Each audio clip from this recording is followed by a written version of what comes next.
AES, Égypte. L'unité africaine face au terrorisme, la riposte panafricaine, est en marche. Bonjour et bienvenue sur Patriotes du Sahel. Aujourd'hui, nous mettons en lumière une dynamique panafricaine d'une importance capitale, la montée en puissance des États du Sahel dans la lutte contre le terrorisme, soutenue fermement par une puissance africaine de poids, l'Égypte. Ce n'est pas seulement de diplomatie qu'il s'agit, mais d'un acte de solidarité continentale, d'un pas concret vers la souveraineté sécuritaire de l'Afrique. L'AES, une force souveraine qui prend son destin en main, depuis la naissance de la Confédération des États du Sahel, AES, formée par le Mali, le Burkina Faso et le Niger, un cap clair a été fixé: refuser toute tutelle étrangère, reprendre le contrôle du territoire, éradiquer les groupes armés terroristes et redonner à leur peuple le droit fondamental à la paix. Et aujourd'hui, les faits parlent d'eux-mêmes. Les FAMA maliennes mènent des opérations d'envergure dans le nord du pays, reprenant des zones stratégiques autrefois hors de contrôle. Les forces burkinabè modernisent leur armée, intensifient les offensives dans l'est et le nord. Le Niger, avec ses jeunes officiers au pouvoir, a lancé une réorganisation militaire qui porte déjà ses fruits. Autrement dit, les armées sahéliennes ne subissent plus, elles décident. Elles ne se contentent plus de repousser, elles avancent. Soutien matériel de l'Égypte au pays de l'AES, le soutien égyptien au pays de la Confédération des États du Sahel, AES, Burkina Faso, Mali et Niger, s'inscrit dans une logique de solidarité africaine stratégique et non de charité. Il se traduit par un appui concret sur plusieurs plans matériels et opérationnels. 1. Soutien militaire et sécuritaire. Formation spécialisée. L'Égypte met à disposition son expertise dans la lutte anti-djihadiste, acquise notamment dans le Sinaï, pour former les forces armées sahéliennes aux tactiques de contre-insurrection, au déminage et au renseignement. Équipement. Bien que non encore détaillé publiquement, plusieurs sources diplomatiques évoquent la possibilité de livraison d'équipements de surveillance, de transport blindé ou de matériel logistique aux armées de l'AES. Partage de renseignements. L'Égypte propose une coopération renforcée dans le renseignement stratégique, avec une capacité d'analyse et des connexions interafricaines utiles dans la traque des réseaux terroristes transfrontaliers. 2. Appui idéologique contre l'extrémisme. Institutions religieuses modérées. Via l'Université d'Al-Azhar, le Caire propose un accompagnement idéologique en formant des imams africains à un islam modéré dans le but de contrer les discours extrémistes qui alimentent le recrutement terroriste. Soutien culturel et éducatif. Des accords préliminaires incluent l'ouverture de centres de formation et la fourniture de supports pédagogiques pour éduquer les jeunes contre la radicalisation. 3. Aide économique stratégique. Infrastructures militaires et civiles. L'Égypte a proposé un partenariat dans la construction d'infrastructures logistiques utiles à la sécurité, routes, ponts, aéroports régionaux, accords de coopération bilatérale, comme au Niger et au Mali. Des mémorandums d'accord ont été signés pour encadrer l'aide militaire et économique sur le long terme. Une coopération militaire, idéologique et économique. L'alliance est totale. Ce soutien ne se limite pas à la parole. Sur le plan militaire, l'Égypte propose son expérience face au djihadisme dans le Sinaï et peut partager formation, équipement, renseignements. Sur le plan idéologique, l'Université d'Al-Azhar joue un rôle central dans la diffusion d'un islam modéré. Un contrepoids face aux discours extrémistes qui pourrissent le Sahel. Sur le plan économique, le Caire investit.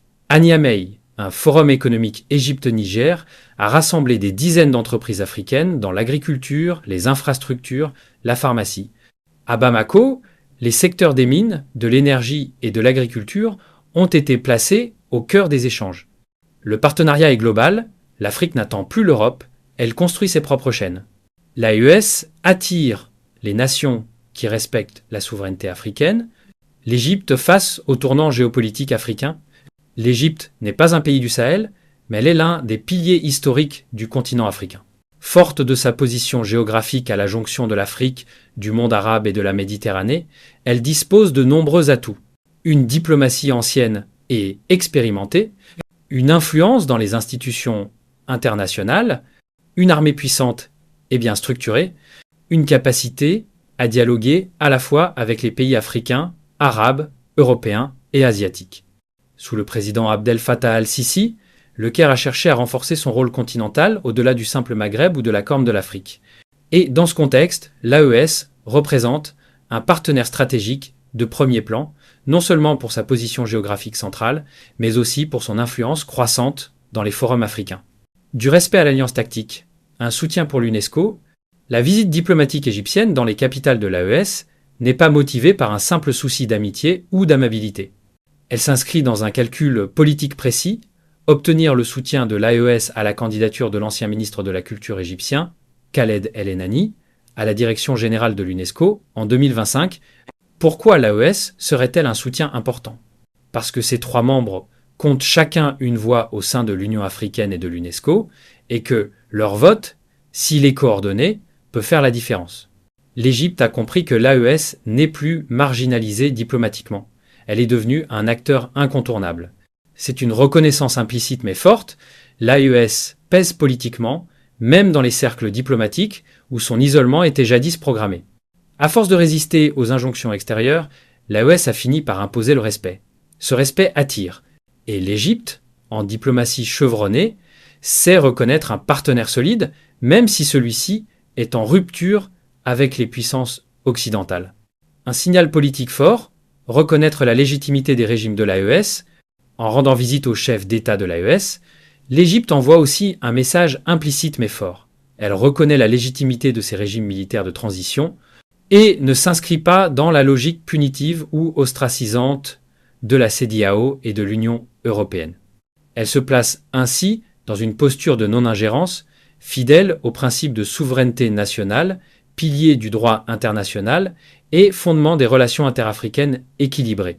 En agissant ainsi, le Caire se démarque des positions moralisatrices de certains États africains qui, au nom de la démocratie ou de la bonne gouvernance, ferment la porte à toute relation avec des régimes issus de transitions militaires.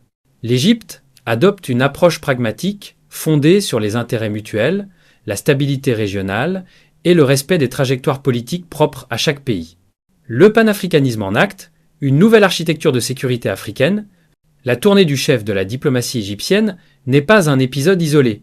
Elle s'inscrit dans une dynamique plus large, celle d'un réveil africain collectif, car le terrorisme ne s'arrête pas aux frontières du Mali ou du Niger, il menace aussi le Sénégal, le Bénin, le Togo, la Côte d'Ivoire. Il n'y a pas de pays à l'abri, et donc il ne peut y avoir de solution isolée. Ce qui se joue ici, c'est une nouvelle architecture de sécurité 100% africaine. Ce qui se joue ici, c'est le refus de laisser notre continent devenir le terrain d'affrontement des puissances étrangères. En conclusion, le combat du Sahel est le combat de l'Afrique. Les armées du Sahel avancent. L'Égypte soutient. Demain, d'autres nations africaines suivront. Car nous avons une responsabilité collective, celle de ne plus permettre que le sang africain coule pendant que d'autres exploitent nos richesses. Celle de construire une solidarité stratégique, militaire, économique et culturelle entre Africains. L'AES le prouve, le terrorisme peut être vaincu par des Africains, pour les Africains, avec des Africains. C'est cela, le vrai panafricanisme. Et c'est ici, sur Patriotes du Sahel, que nous continuerons à porter cette voix libre, fière et souveraine.